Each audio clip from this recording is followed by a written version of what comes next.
नमस्कार दोस्तों, मैं एक छोटी सी कहानी आपको सुनाती हूँ जिसके माध्यम से आपको दो सीख मिलेगी, जो मेरे को भी मिली और आपको भी मिलेगी। एक लड़की रहती है और वो लड़की ना किसी गंभीर बीमारी से ग्रसित रहती है। तो वो हॉस्पिटल जाती है, डॉक्टर उसको एक ऐसे रूम में एडमिट कर देता है जिससे उसको ना पास का बगीचा दिखता है, उसकी खिड़की से दिखता है। तो जब वो क्या है, लेटी रहती थी, लेटी लेटी ना वो बगीचे में एक क्रीपर था, लता वो समझते हैं ना, लता था। तो लता को वो पता नहीं क्यों सोचने लग गई कि जैसे जैसे लता की लीफ से पत्तियां झड़ेंगी मेरा जीवन भी खत्म हो जाएगा। और वाकई जैसे जैसे वो लिप्स गिरती थी वो और बीमार होने लग जाती थी, और बीमार पड़ती गई, और बीमार पड़ती गई। डॉक्टर भी बड़े आश्चर्य में कि हे भगवान, इतनी गुड मेडिसिन हम दे रहे हैं पर ये रिकवर क्यों नहीं कर रही है। एक दिन उसकी फ्रेंड आती है और डॉक्टर से डिस्कस करती है। डॉक्टर भी अपनी बोलते हैं कि हमें भी नहीं समझ आ रहा है भाई कि क्यों नहीं रिकवर कर रही है। वो जाके अपनी फ्रेंड से डिस्कस करती कि क्या बात है तुझे, क्यों नहीं तू ठीक होना चाहती है, क्या सोचती है तू। तब वो अपने बताती है कि मैं सोचती हूँ कि मेरा लाइफ और एक क्रीपर का, ये लता का लाइफ दोनों जुड़ा हुआ है। जैसे ही लता की लिप्स गिर जाएंगी, लता की लिप्स गिर जाएगी, वैसे ही मेरा जीवन भी खत्म हो जाएगा। और उस लता में धीरे धीरे पतझड़ का समय था, सब लिप्स गिर गई, उसमें एक लिप्स बची हुई थी। उस रात को लड़की अपनी फ्रेंड से बोलती है कि मैं आज सुबह नहीं उठ पाऊंगी क्योंकि ये एक ही लिप्स बची हुई है, एक ही पत्ती पड़ लगी हुई है इसमें, और रात को भयंकर तूफान बर्फीली आने वाली है, ये गिरेगी और मैं सुबह नहीं उठ पाऊंगी।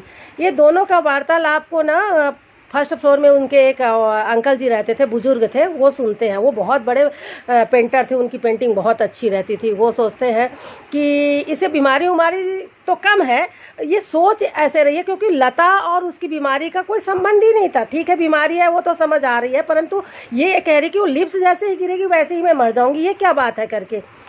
वो बुजुर्ग थे, उनके अनुभव था, उन्होंने सोचा कि इसकी तो हेल्प करनी पड़ेगी, मेरा तो जीवन मैंने जी लिया, तो क्यों ना मैं ऐसा करूं कि जब लिप्स गिर जाएगी मैं उसी तरह का एक ड्राइंग बना के, एक पेंट करके वहाँ पे लिप्स टांग दूंगा। वो बूढ़े अंकल ने वैसे ही करते हैं क्योंकि बहुत रात को ठंड रहती है और बूढ़े अंकल को ज़बरदस्त ठंड लग जाती है। वो अपने घर आ जाते हैं और वो ख़त्म हो जाते हैं। सुबह उठती है वो लड़की और देखती है कि पत्ता तो लगा हुआ है, और तो वो सोचती है हे भगवान, जब ये पत्ता इतनी बर्फीली तूफान को झेल सकता है और लगा रह गया, तो क्या मैं इस बीमारी को अपने मात नहीं दे सकती हूँ। तो बोली नहीं, मैं तो दे सकती हूँ।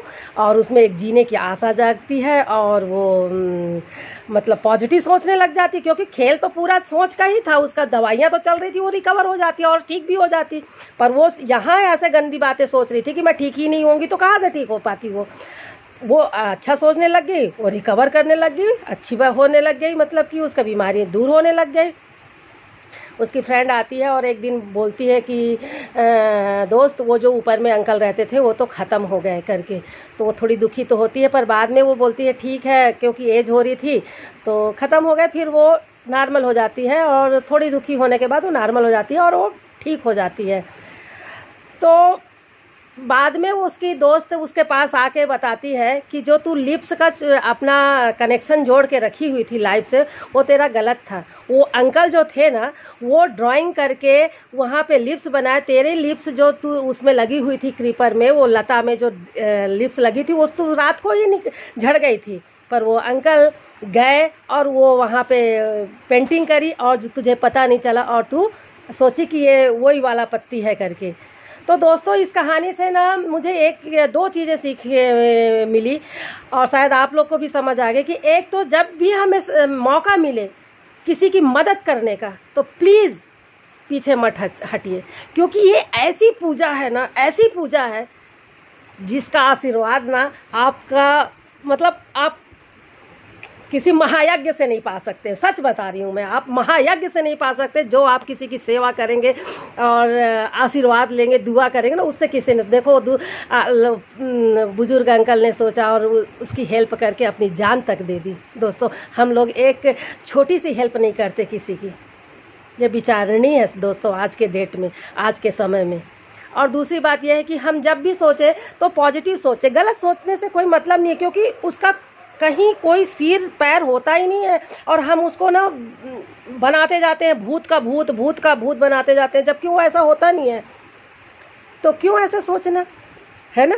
पॉजिटिव सोचें। यदि कभी ऐसा लगता है तो अपने दोस्तों से, अपने रिलेटिव से, अपने माँ बाप से, है ना, डिस्कस करें। डिस्कस करने से वो ज़रूर हमसे यदि अनुभवी हैं तो अपना अनुभव बताएंगे, और जब वो अपना अनुभव बताएंगे तो सब प्रॉब्लम सॉल्व हो जाएगी। तो क्यों अपना दिमाग में निगेटिव चीज़ें लाना और उठ पटांग की बातें सोचना। यदि मेरी स्टोरी अच्छी लगी हो दोस्तों तो प्लीज़ मेरे यूट्यूब चैनल को लाइक और सब्सक्राइब कर लीजिए। नमस्कार।